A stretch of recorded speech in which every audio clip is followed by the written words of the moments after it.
What's up mga quiz mga atis? Welcome back sa akin channel. This is Quiz Alan at ngayong araw papanoorin natin yung official teaser trailer ng isa sa mga Metro Manila Film Festival entry at ito yung The Breadwinner is na pinagbibida ni Vice Ganda and it is under Star Cinema. So, hindi ko na ito patatagalin pa, papanoorin natin yung video and later ibigay ko yung reaction na tingin ko on the said trailer. So, let's go! Ang saya-saya. Malamang ma-extend ulit ang kontrata natin.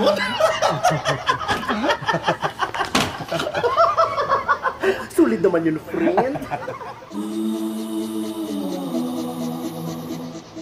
Ganito naman talagang buhay natin dito, diba? Walang guarantee. Pero yung sukuan. Buhay OFW nga naman.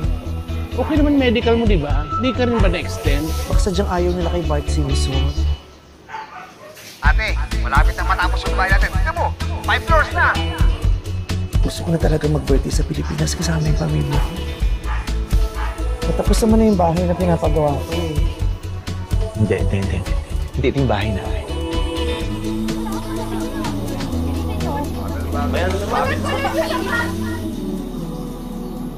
Alam mo nangyari dun sa bahay na pinapagawa ko?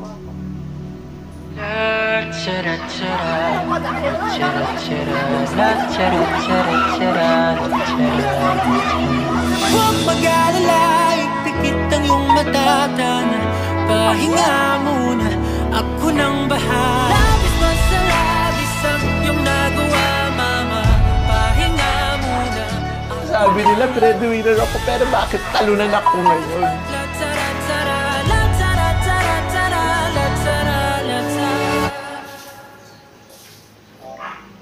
Okay, dahil ko napanood natin yung official teaser trailer ng isa sa mga official entry ng Metro Manila Film Festival 2024 na may title na And the Breadwinner is na produced ng Star Cinema at starring by Vice Ganda at directed by June Robles Lana. Okay, so far positive ang nakikita ko dito sa trailer na to and masasabi ko this is the first movie na ginawa ni Vice for Metro Manila Film Festival na hindi corny ang storyline. So, yung storyline niya, it's not new and it's not perfect, pero I can say na relatable, as in talagang maganda. Para sa akin maganda yung storyline ngayon ng movie ni Vice Ganda and hindi rin nag-focus sa pagpapatawa yung movie. It focuses dun sa story mismo, di ba? And I can say na wow, ang ganda talaga. Sobrang ganda, nagagandahan ako. Maybe ito yung magiging ticket ni Vice Ganda para umalis siya to sa image na komedyante at stand-up comedian, di ba? And this will give her the opportunity to win a title. Remember, kasi nung pinapanood ko yung trailer, it reminded me of Paulo Ballesteros na nung ginawa niya yung Beautiful, I forgot the title ng movie ni Paulo nung yung nanalo siya ng mga international awards for best actor, diba? Doon niya na-prove na magaling siyang artista. Well, we know magaling artista si Paulo Ballesteros, pero doon sa movie na yun na written and directed by June Lana rin, na-prove doon na kung paano siya kaahusay. And here, ganun na rin nakikita ko dito sa movie na to na ipuproof yung paano kahusay na artista si Vice Ganda. Honestly, ako, alam ko na magaling, mayroong ibubuga si Vice when it comes to acting. Hindi lang siya singer, hindi lang siya comedian, but she is also a good actor, diba? So, yun. So, ang ganda.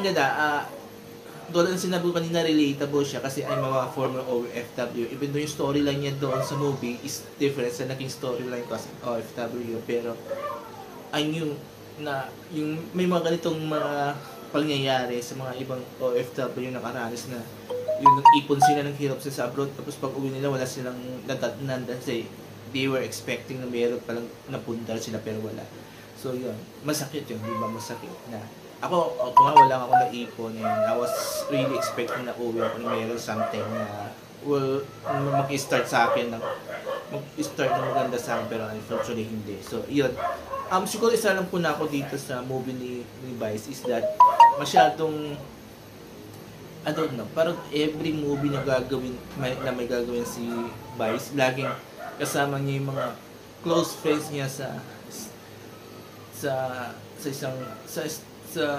comedy bar, like sina MC Lassie, Petit, parang every movie laging sila, parang can you give other people chance na maging partner sa movie ni Vice Ganda na without those friends?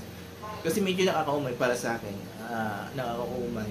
I wish na the next movie na gagawin ni Vice, wala yung madalas natin makitang friends niya, diba? So, yun. And give other chance to join the movie na yung deserve na maging part ng movie, diba? So, yun lang po na ako dito. But everything was very good. So, mataas ang expectation ko dito sa movie na to na that this movie will give us something na pwedeng hindi lang sa back office, kasi sa back office expected na natin yan na lalaban to, pero pagdating sa awards tingin ko may ilalaban siya at makakalaban yun ibang mga magandang movie like yung sa Green Bones ng GMA Pictures. So yun, there you go. So kayo mga quiz mga artists, nagustuhan nyo po yung official teaser trailer ng And the Breadwinner Is, mag-comment kayo dito sa baba. At kung nagustuhan nyo yung bigay ko namang comment and reaction sa nasabing teaser, trailer, mag-comment kayo dito sa baba and I will read and react on yung mga comments nyo. So there you go, maraming salamat. Have a nice day and bye-bye.